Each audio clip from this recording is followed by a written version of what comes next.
प्रेम से बोलिए भक्तवत्सल भगवान की। इस संसार की जितनी भी वस्तु है, संसार की जितनी वस्तु है सब उपयोगी है। कोई भी वस्तु ऐसी नहीं है जिसका उपयोग न किया जा सके, बस हमें उपयोग करना आना चाहिए। देखो उदाहरण, सब्जी में एक दिन आपने नमक नहीं डाला तो सब्जी का स्वाद बिगड़ गया, और दूसरे दिन आपने सब्जी में 2 बार नमक डाल दिया तो भी स्वाद खराब हो, और तीसरे दिन खीर बनी तो शक्कर समझकर आपने खीर में नमक डाल दिया तो भी खीर का सत्यानाश। अब आप सोचो कि नमक में गड़बड़ी है और नमक की पोटली को उठाओ जाकर समुद्र में फेंका। अरे तो गड़बड़ी नमक में नहीं है, गड़बड़ी हम में है। हमें नमक का सही तरीके से इस्तेमाल करना आता नहीं। संसार की हर वस्तु उपयोगी है, बस हमें उसका उपयोग करना आना चाहिए। प्रियव्रत ने कहा भैया रात भी उपयोगी है, इसलिए ऐसा मत करो। तब महाराज ने बात मानी और घोड़े छोड़े तो 7 समुद्र हो गए। बोलिए समुद्र देव भगवान की। महाराज प्रियव्रत के पुत्र हुए आग्नेन्द्र, आग्नेन्द्र के पुत्र हुए नाभि, नाभि के पुत्र हुए ऋषभदेव। ऋषभदेव ने इतना तप किया कि इंद्र को भी ईर्ष्या होने लगी तो पानी बरसाना बंद कर दिया। तो महाराज ऋषभ ने अपनी तप बल के कारण वर्षा कर दी, इंद्र प्रसन्न हो गए और इंद्र ने अपनी पुत्री जयंती का विवाह ऋषभदेव के साथ कर दिया। बोलो भक्तवत्सल भगवान की।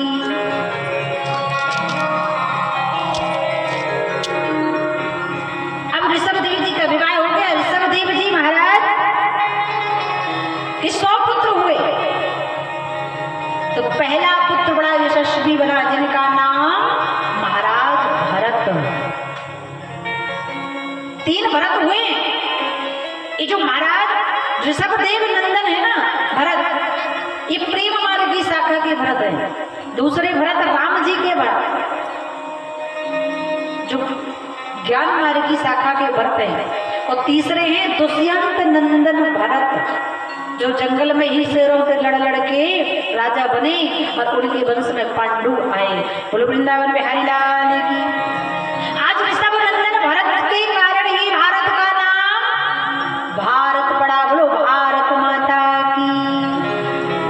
अब ऋषि के 100 पुत्र थे, पहला पुत्र भरत और जो 99 पुत्र थे वो नग्न अवस्था में, अवधूत अवस्था में भगवान का ज्ञान लेकर जंगल में विचरण करने लगे। एक अरिहर नाम के राजा ने 99 साधुओं को अवधूत नग्न अवस्था में देखा तो उनके अंदर भी इस वेश को धारण करने की इच्छा जागृत हुई। और अरिहर नाम का राजा जिन्होंने आगे चलकर जैन मठ की स्थापना की। बोलो वृंदावन बिहारी लाल की। सनातन धर्म से बड़ा कोई धर्म नहीं है। जितने धर्म निकले हैं सनातन धर्म से ही निकले हैं। भागवत जी में हरिहर नाम का राजा ही जैन धर्म की स्थापना करता है, तो सनातन धर्म से निकला है जैन धर्म। सनातन तो अनादि से है, सनातन कोई बनाया गया धर्म नहीं है, आदि से अनंत सनातन है। सनातन धर्म में सारे धर्म आते हैं। वृंदावन बिहारी लाल की। ऋषभदेव के पुत्र भरत जी महाराज ने तप किया। एक हिरणी के मृग के बच्चे को देखा, गर्भणी हिरणी पानी पीने आई, सिंह ने दहाड़ दी, गर्भ काल हो गया, मृग के बच्चे को पाला, अब सारी आसक्ति मृग के बच्चे में लगा दी। अंत समय में जब मरे तो मृग के बच्चे का ध्यान रहा तो मृग बने। अगला जन्म और पाया तो एक ब्राह्मण, इंदिरा गोत्र के ब्राह्मण के यहाँ जन्म लिया तो समझ गई कि अब मैं माया में नहीं फंसूंगा, तो जड़ भरत के नाम से प्रसिद्ध हो गए। बड़ो जड़ भरत महाराज की। जड़ भरत जी महाराज एक दिन विचरण कर रहे थे, डाकुओं ने पकड़ लिया, मारने लगे तो भद्रकाली माँ प्रकट हो गई, डाकुओं को मार दिया, भरत जी की रक्षा कर ली। बोलो भद्रकाली माता की। अब भरत जी चले जा रहे थे, उसी समय सिंधु सौवीर देश के राजा रहुगण पालकी में सवार होकर चले जा रहे थे। एक कहार बीमार हो गया, बोले किसी को लगा दो, भरत जी को लगा दिया। अब भरत जी की तो ऐसी प्रगति है कि उनके द्वारा किसी जीव को कोई कष्ट ना हो। तो एक चीटा आया तो 1 फीट छलांग लगा दी, गिलहरी आई तो 2 फीट छलांग लगा दी, धीरे धीरे करके एक नेवला आ गया तो 5 फीट छलांग लगाई राजा रघुगण पालकी के बाहर। और राजा रघुगण कहता है, अरे मूर्ख, देखने में हट्टा कट्टा मोटा ताजा, शरीर से तगड़ा है और काम लंगड़ा की तरह कर रहा है, मूर्ख। आप भरत जी कुछ नहीं बोले। बार बार राजा रघुगण ने कहा, मूर्खों की भांति चल रहा है, चलते नहीं आता, कितना मोटा है, खाता 1000 कुंटल का है, अब फिर भी ठीक से नहीं चल पा रहा है। अब भरत जी ने कहा, बोलना पड़ेगा, अगर बोलूंगा नहीं तो राजा का पतन हो जाएगा, क्योंकि ब्राह्मण को गाली देने वाला पतन प्राप्त करता है। और संतों का काम है, जिन संतों ने अपने कंधे पर जिसका बोझ उठा लिया उसको वो नरक में जाने नहीं दे सकते। राजा रघुगण को अपने कंधे पर उठाया संत भरत ने, कहने लगे, अरे मुझे मोटा बोल रहे हो, ये आत्मा तो ना मोटी होती है, ना काली होती है, ना गोरी होती है, न इस आत्मा को दुख होता है, न सुख होता है, ना हर्ष होता है, न विषाद होता है, ना आपत्ति आती है, ना विपत्ति आती है। किसके लिए बोल रहे हो महाराज रघुगण, और किसको सजा देने के लिए बोल रहे हो? आत्मा तो सबसे परे है। हम कपिल मुनि के आश्रम में ज्ञान सुनने के लिए जा रहे थे। राजा रघुगण सोचने लगे, देखने में तो पागल ग्वाचर लग रहा है, लेकिन बात इतनी महंगी महंगी कर रहा है। पालकी को रुकाया, खड़े होकर बोले, महाराज कौन है आप? जब पास से देखा तो यज्ञोपवीत पड़ा था। कहने लगे, प्रभु, राजा रघुगण बोला, संसार में मुझे किसी से डर नहीं लगता, काल मेरे सामने खड़ा हो जाए तो नहीं डरता, शंकर भगवान भी त्रिशूल मारने के लिए तैयार हो जाए तो नहीं डरता, लेकिन मुझे डर लगता है तो ब्राह्मण के प्रकोप से। कौन है आप? भरत जी ने कहा, चिंता मत करो, हम ब्राह्मण हैं, लेकिन इतने क्रोधवादी ब्राह्मण नहीं, हम तो सरल ब्राह्मण। अब राजा रघुगण ने कहा, महाराज आपने इतनी अच्छी बात कही है कि आत्मा सबसे परे है, ना इसे कष्ट होता है, न दुख होता, न सुख होता, नहीं आत्मा मोटी होती, न काली होती, न गोरी होती, ये सारे शब्द तो शरीर के लिए है, मैं तो आत्मा हूँ। तो आप ये बताओ, आपने कहा कि आत्मा को नहीं, दुख नहीं होता, सुख नहीं होता, दर्द नहीं होता, कष्ट नहीं होता, लेकिन मुझे लगता है कि आत्मा को कष्ट होता है। बोले कैसे? राजा रघुगण से महाराज जड़ भरत जी ने कहा, कैसे तुम बोल रहे हो? जड़ भरत जी से आज राजा रघुगण कहता है, देखो महाराज, मैं मानता हूं कि आत्मा को भी कष्ट होता है। क्यों? चूल्हा है, जानते हैं, चूल्हा है, चूल्हे के ऊपर आपने बर्तन चढ़ाए, बर्तन में पानी भरा, और बर्तन में पानी भरने के बाद चावल डाला, तो आग जलेगी तो सबसे पहले किसको गर्म करेगी? बोलो जरा, बर्तन को। और बर्तन जब ऊष्मा से जलेगा तो गर्म होगा पानी, और पानी जब गर्म होगा तो पक जाएंगे चावल और बन जाएगा भात। तो जब महाराज चूल्हे की अग्नि बर्तन को, पानी को, चावल को गर्म करके भात बना देती है, तो जब ये शरीर है,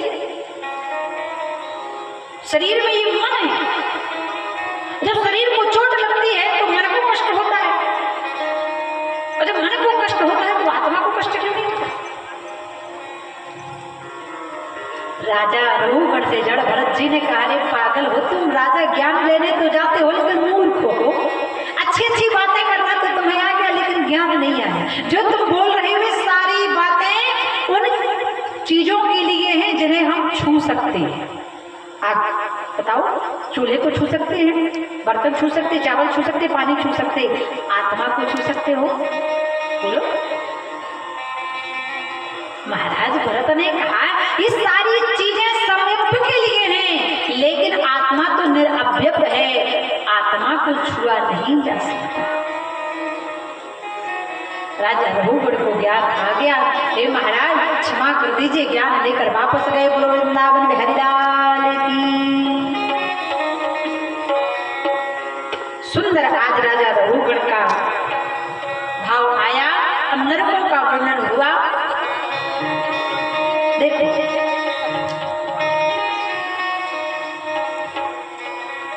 श्री सुखदेव जी महाराज ने नरकों का वर्णन किया, कई नरकों का वर्णन किया, जिसमें एक है लावाक्षा नरक।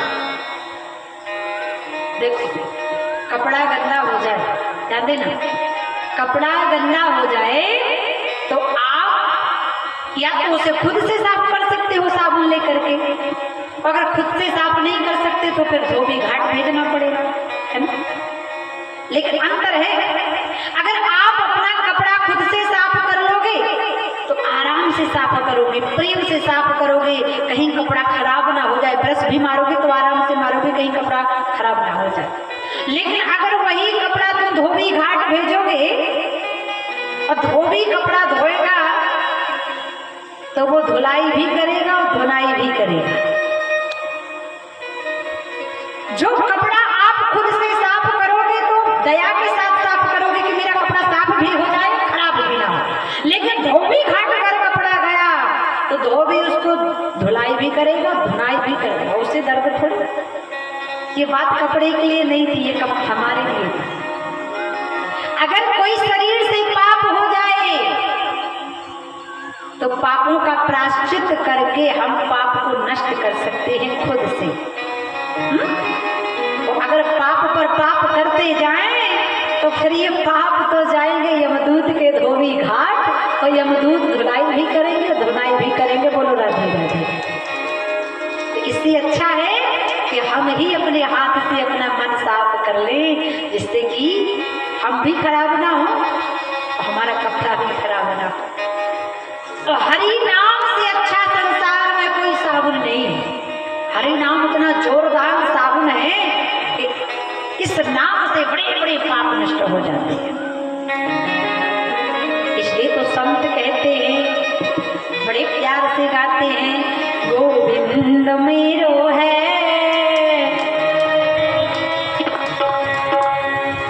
जोर जोर से गइयो माता है, कन्हैया को नाम, राधा रानी कृपा करेगी प्रेम से कि गोविंद मेरो है, गोपाल मेरो है, गोविंद मेरो है, गोपाल मेरो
आरती को कभी खाली हाथ नहीं लेना चाहिए, प्रेम से उसका सम्मान करते हुए, क्योंकि आरती है नारायण, और जब तक लक्ष्मी नहीं आएगी तो नारायण परिपूर्ण नहीं होंगे। बोलो लक्ष्मी नारायण भगवान की। धर्म करने से धन कभी नहीं घटता, लाख गुना बढ़ता है। इसलिए गले की ताबीज यही रह जाएगी। जब नन्हा गए तो देखेगा लड़का ताबीज कौन से भाई को मिल रही है। लेकिन कन्हैया के गले में ताबीज गई तो भाव रूपी फंदा अपने आप कट जाएगा। इसलिए ज्यादा मोह, ज्यादा ममता, ज्यादा धन की लालच छोड़ो। ब्राह्मण को किया गया दान, गौदान, सुरदान, धनदान हमारे मोक्ष को प्रशस्त करता है। अच्छा, एक जगह कथा चल रही थी, हमने कहा स्वर्ग कितने लोगों को जाना है। अच्छा, ईमानदारी से बताओ, स्वर्ग कितने लोग जाना चाहते हैं? हाथ उठा के बता देना जिनको जाना है। दद्दा तो खड़े ही हो। एक जगह कथा चल रही थी, हमने कहा कि स्वर्ग कितने लोगों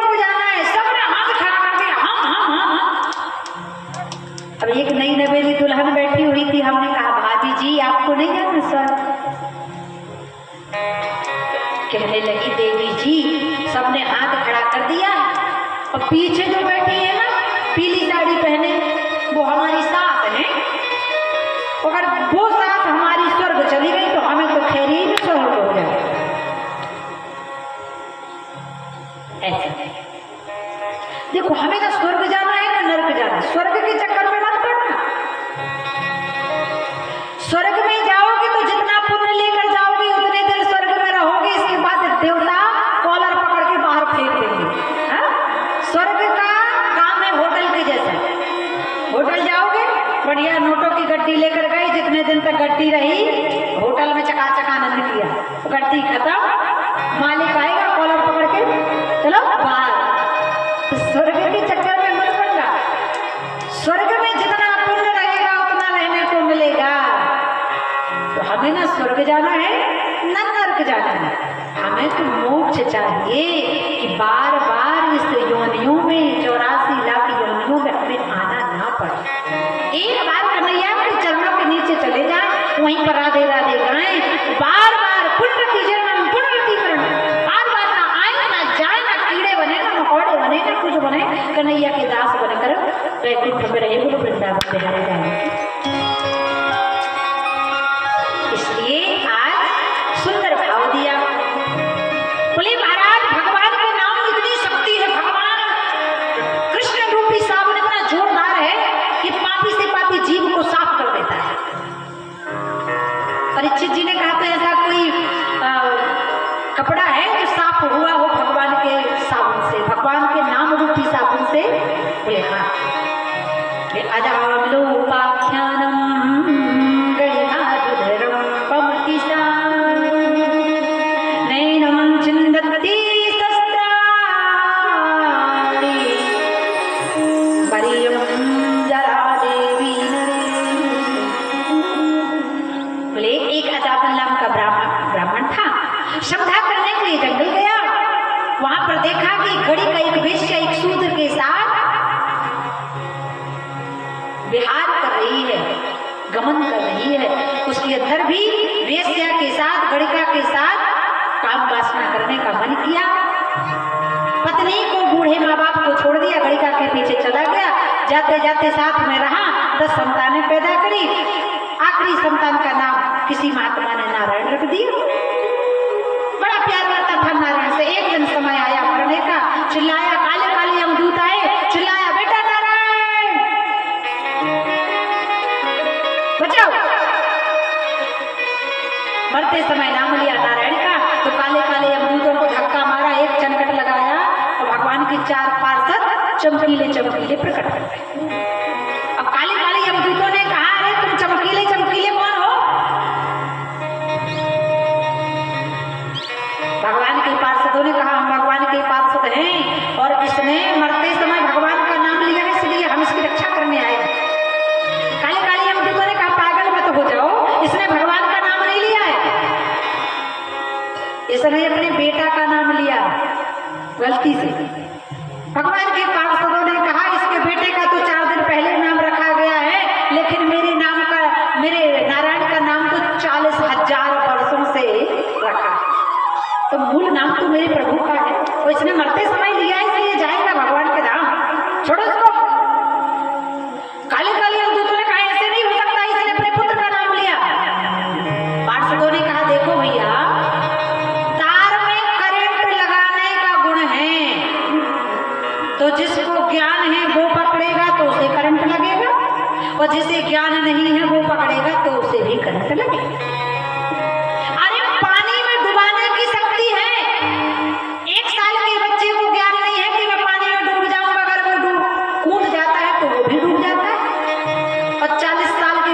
ज्ञान है, अगर वो भी डूब गया तो भी उसको डूबना है। आग में जलाने की शक्ति है, जिसको ज्ञान है वो छुएगा तो वो भी जलेगा, और जिसको ज्ञान नहीं वो छुएगा तो वो भी जलना है। इसी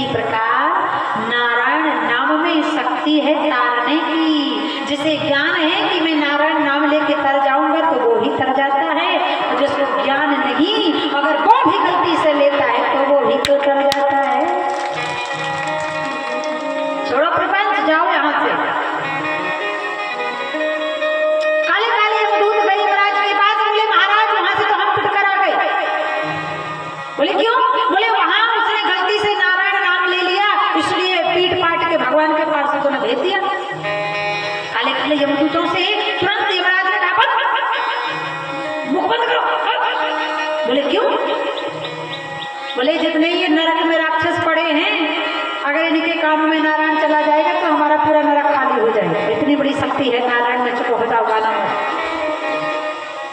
जन्म जन्म मुनि जतन कराही, अंतराम कही आवत नाही।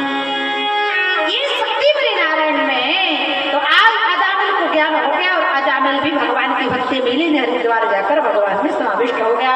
भक्त वत्सल भगवान की सुंदर अजामिल की कथा का प्राकट उत्सव कराया। आगे की कथा में बोले प्रभु क्या भगवान इंसानों पर बस कृपा करते हैं? बोले नहीं नहीं, भगवान तो जानवरों पर भी कृपा कर देते हैं। बोले किस पर कृपा की? अद्भुत भासी ग्राह्य देवो ये ऐरावते,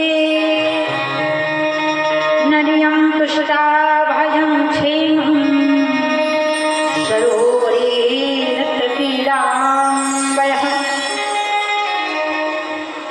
भूयति भूयं बला विद्यानापं कुरु, देवी चरिसत्यं व्यासं तथोदये मुदीरते। भगवान केवल इंसानों पर कृपा नहीं करते, जानवरों पर भी कृपा कर देते। बोले जानवर? बोले हाँ। बोले एक गजेंद्र नाम का हाथी था। एक बात तो अच्छी लगी हमें, जहाँ कथा हो रही है ना, जिस परिवार में बुद्धेलाल कुशवाहा जी के परिवार में, लखन कुशवाहा जी के परिवार में, उन्होंने अपनी औलाद के नाम बड़े अच्छे रखवाए। कुछ भी नाम लो, अच्छा नाम मुख से निकलता है। अब देखो नाती का नाम गजेंद्र रख दिया, आगे नाम कथा में गजेंद्र बोले जैसे है। अरे तो नाम ऐसे रखवाओ ना जिनका नाम लेने से परमात्मा की याद आ जाए।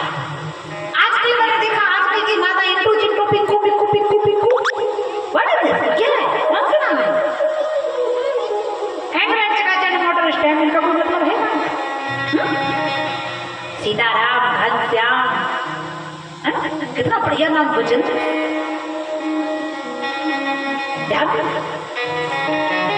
एक बार तो कथा चल रही थी, हमने कहा माताओं नाम अच्छे रखा करो बच्चों के। एक माता जी बोली तो आप ही रख दो, हमारे यहाँ तीसरा नाती हुआ है। हमने कहा दो नातियों के क्या नाम है? बोली एक का नाम है नवीन, दूसरे का प्रवीण। हमने कहा जाओ तीसरे का रखो सोयाबीन। एक बार बोली हमारे यहाँ में तीसरा नाती। हमने कहा दो के क्या नाम? बोली एक का नाम रमेश, दूसरे का दिनेश। हमने कहा जाओ तीसरे का नाम सूटकेस।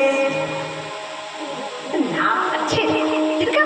आप अगर भजन नहीं कर पाती ना पूरे दिन में, बेटी बेटी का नाम रखवा दो अच्छा सा, दिन भर को सीताराम को सुना देते। काम बन गया महाराज। 24 घंटे में एक बार दो बार बुला लिया तो कन्हैया का नाम आ गया, बस हो गई भजन की नियमा बनी।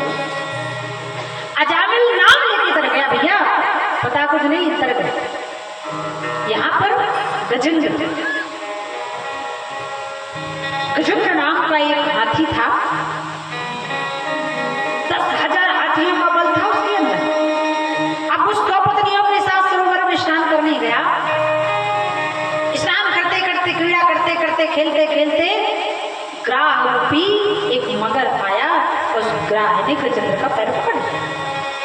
और जब तक उसके अंदर क्षमता थी, हिम्मत थी, तो बचाता रहा, खींचता रहा। जब शक्तिहीन होने लगा, पत्नियों से कहा तुम बचाओ, बच्चों से कहा तुम बचाओ। सब हार गए, सब निकल निकल के बाहर खड़े हो गए। ये समझ गया जीवन भर जिनके लिए मैं धन कमाता रहा, आज मेरे साथ कोई खड़ा। शरीर को स्वस्थ रखना। जिस दिन आपका शरीर स्वस्थ हो जाए, अस्वस्थ हो जाएगा, उस दिन आप अपने परिवार पर ही बोझा बन जाओगे। प्रथम ही सुख निरोगी काया, दूसर सुख घर में हो माया, और तीसर सुख सुध आज्ञाकारी, चौथे घर में पतिव्रता नारी। पहला सबसे बड़ा सुख है हमारा ये शरीर स्वस्थ होना चाहिए। काया हो, इतनी हो हम खाएं, 4 मेहमान ब्राह्मण हमारे घर में भागवत हो, वो भी चकाचक माल छाने, इतनी माया ना हो कि ना दिन में चैन ना रात में नींद आए। तीसरा सुख बेटा हो, आज्ञाकारी हो। चौथा घर की जो पत्नी हो वो पतिव्रता हो। ये जीवन के 4 सुख है। अब सबने देख लिया, सबका देख लिया, कोई रक्षा नहीं कर रहा। सोचने लगा जीवन मैंने इनकी सेवा में लगा दिया, आज मेरे साथ कोई खड़ा नहीं, अब वैराग हो गया, भगवान के अलावा कोई किसी का नहीं है। ये सत्य बात है। न माँ न बाप, न भाई न बंधु, न पति न पत्नी, न बच्चे, एक नारायण। उससे लगन लगा लोगे तो याद रख लेना, फिर जीवन में कभी दुखी नहीं हो सकते। एक नारायण ही ऐसा है जो हमारी तत्क्षणिक अवस्था में सहायता करता है। बोलो लक्ष्मी नारायण भगवान की। सोचने लगा जीवन निकाल दिया पत्नी को अपना बनाने में, बच्चों को अपना बनाने में, लेकिन आज जब मेरे शरीर पर आई तो अपने अपने प्राणों को लेकर सब लोग भाग गए। अब वैराग हो गया। अरे यही समय अगर भगवान में लगाया होता तो तर जाता। उसी सरोवर में कमल खिला था, सूंड से कमल को उठाया, भगवान को अर्पित करता है, कहने लगा हरे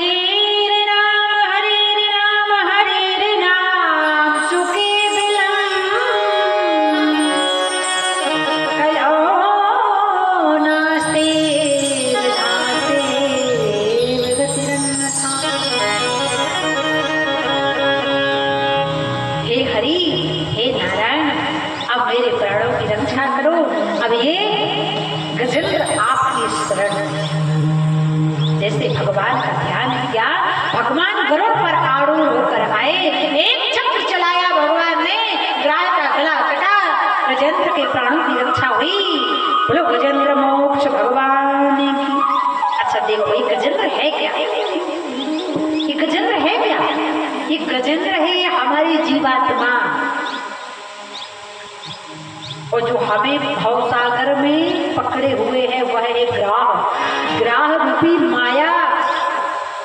वही ग्राह रूपी माया तत्क्षण हमें पकड़ के रखती है, जब तक पकड़े रहती है, जब तक हमें परमात्मा का ध्यान, जब समय बीत जाता है तब उस आरूढ़ परमात्मा की कला छवि याद आती है, तब हमारा कल्याण होता है। तो भक्त वत्सल भगवान की। अब श्री सुखदेव जी महाराज ने कहा क्या भगवान मानवों पर कृपा करते हैं? क्या भगवान अपने भक्तों पर कृपा करते हैं? बोले नहीं, भगवान तो राक्षसों पर भी कृपा करते हैं। बोलो भक्त प्रहलाद की। देखो भगवान की कृपा हर जगह है। भक्त प्रहलाद का जन्म कहाँ हुआ? बोले राक्षस कुल में, लेकिन प्रहलाद जी ने अपने कुल को तार दिया। हिरण्याकशिपु जब सुनता है, हिरण्याकशिपु सुनता है तो हिरण्याकशिपु अपने भाई हिरण्याकशिपु के वध की शंकटा को लेकर जाता है और तपस्या करता है। ब्रह्मा जी प्रसन्न होते हैं तो वरदान मांगता है। क्या कहता है? विचित्र वरदान मांगा। वरदान कौन सा? कहता है कि हम काहू के मारा ही न मारे, हम काहू के मारा ही न मारे।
मुझे वरदान दीजिए मैं किसी से न मरूं। ब्रह्मा जी ने कहा हम अमर नहीं है, तुमको कैसे अमर कर दे, हमारा भी कल्प बीतने के बाद बदलना पड़ता है। कोई शर्त रखो, बोले ठीक है, अंदर मरू ना, बाहर मरू ना, दिन में मरू ना, रात में मरू ना, अस्त्र से मरू ना, शस्त्र से मरू ना, नर से मरू ना, नारायण से मरू, और ना 12 मास में मरू। ये कौन सा माह चल रहा है? स्पेशल जो भगवान ने हिरण्यकश्यप के लिए बनाया है ना। इस मास में जो भागवत जी की कथा को सुनता है सीधे मोक्ष पाता है प्रभु, क्योंकि ये भगवान का स्पेशल मान है। अच्छा ध्यान, अब हिरण्यकश्यप गया, निर्धन होकर वरुण से पानी भरवाने लगा, पवन देव से झाड़ू लगवाने लगा, अग्निदेव से भोजन बनवाने लगा।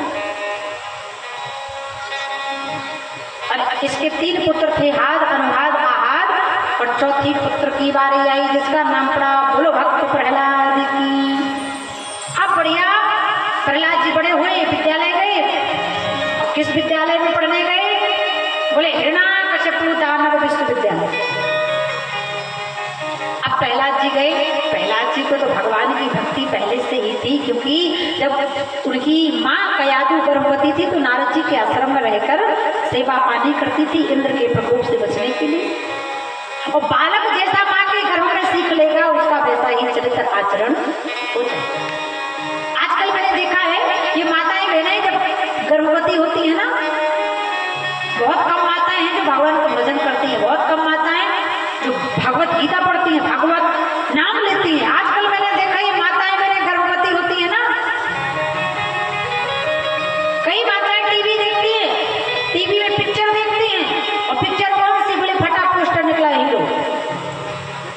तो जो औलाद होगी वो राम जैसी होगी कि कादर खान जैसी होगी? बताओ।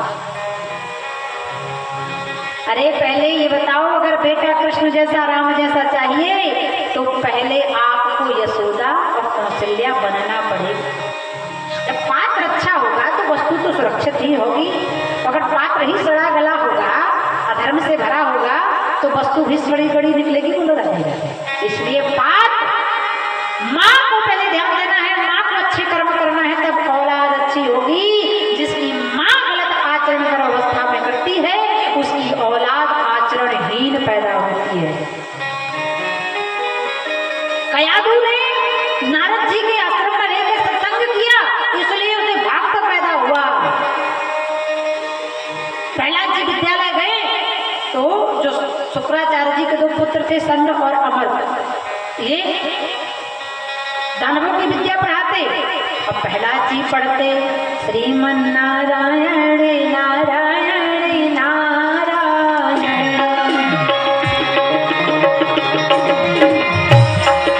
अरे गालो तेरा कहीं भी नारायण नारायण नारायण, भगवान नारायण नारायण नारायण, भगवान नारायण नारायण नारायण, बोलो नारायण नारायण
विद्यालय में पढ़ाई चल रही थी, नारायण नारायण नारायण। अब हिरण्यकश्यप ने सोचा ये तो बच्चा है, ये क्या जाने नारायण कौन है। बोलने लगा गुरुजी से मिलो। गुरुजी को बुलाया, अरे ये कौन सी पढ़ाई कराते हो, हमारे बच्चे को नारायण नारायण गा रहा है। संडा मर कर कांपने लगे, कहने लगे संड और अमर, हे महाराज हमने नहीं पढ़ाया, आपका बेटा पहले से पढ़ाया है। हम पहले पढ़ाते थे गा से गणेश, जब से आपने कहा कि गा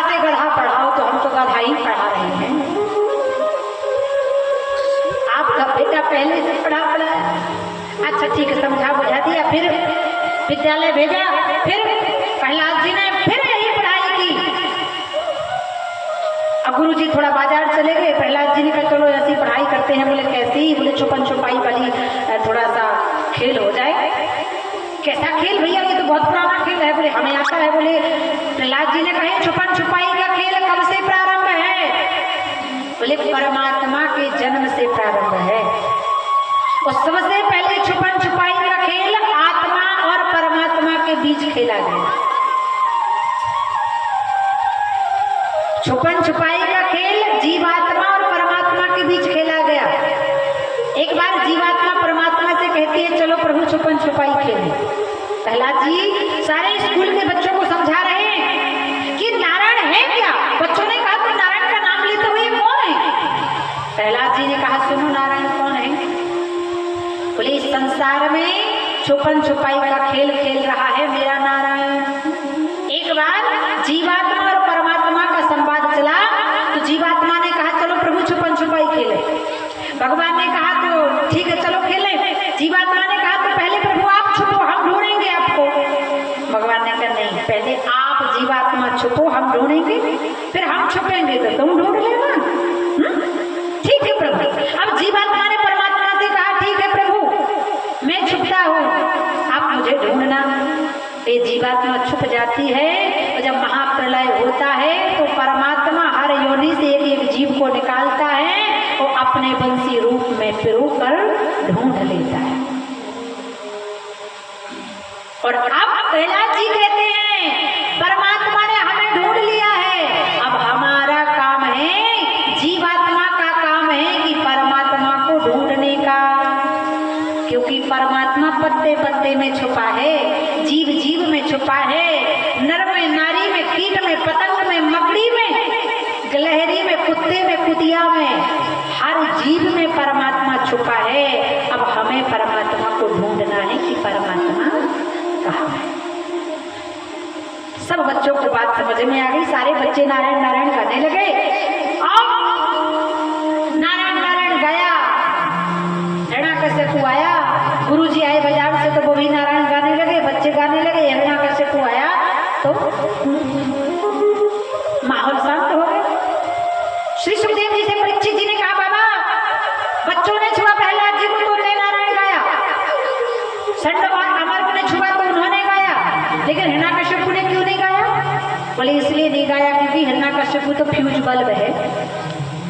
अब फ्यूज बल्ब के अंदर कितनी भी विद्युत का संचार कराया जाए कोई लाइट नहीं जलने वाली।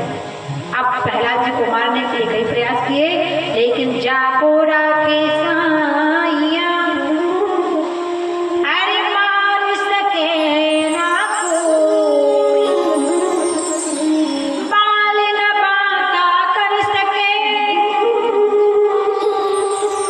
जो जग मेरी हो। बोलो वृंदावन बिहारी लाल की। ऐसी कृपा भगवान ने प्रहलाद जी पर की। प्रहलाद जी के वंश में सुंदर भाव हुआ। कई यशस्वी राजा हुए। समुद्र मंथन की कथा हुई। समुद्र मंथन में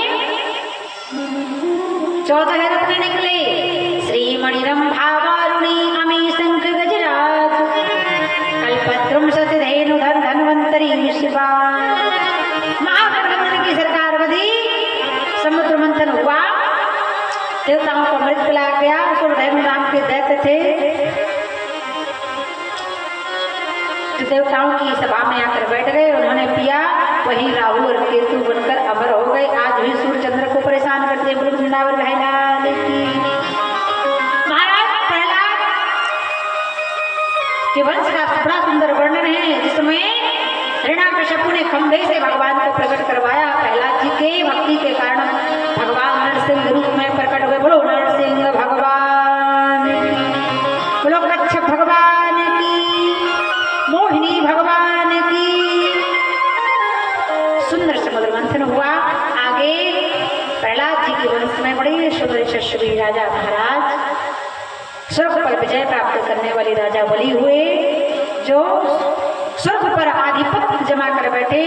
तब माता अदिति ने पयोव्रत का पालन किया और माता अदिति के गर्भ से साक्षात भगवान नारायण स्वरूप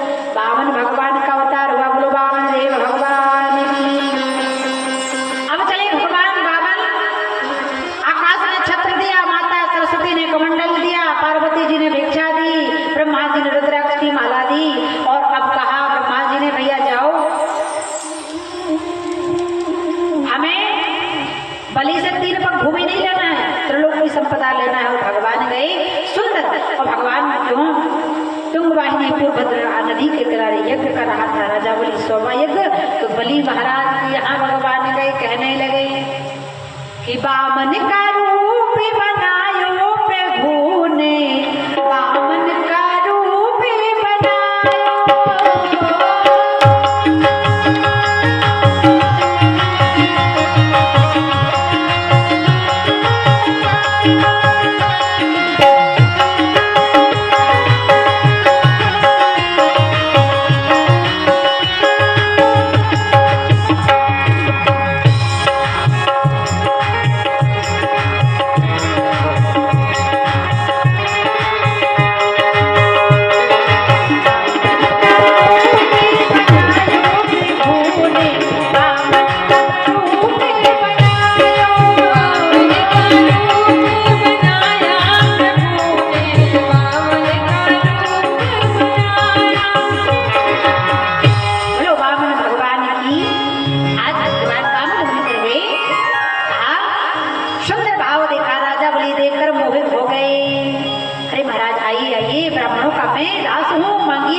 राजा बलि कहता है अरे महाराज जैसे तुम बौने हो वैसे तुम्हारी सोच भी बौनी है। 1 खेत 2 खेत 1 एकड़ 2 एकड़ लेते तो बढ़िया से जीवन जीते, 3 पग में क्या होगा। भगवान ने कहा तुम 3 पग ही तो तुम्हारी औकात पता चल जाएगी।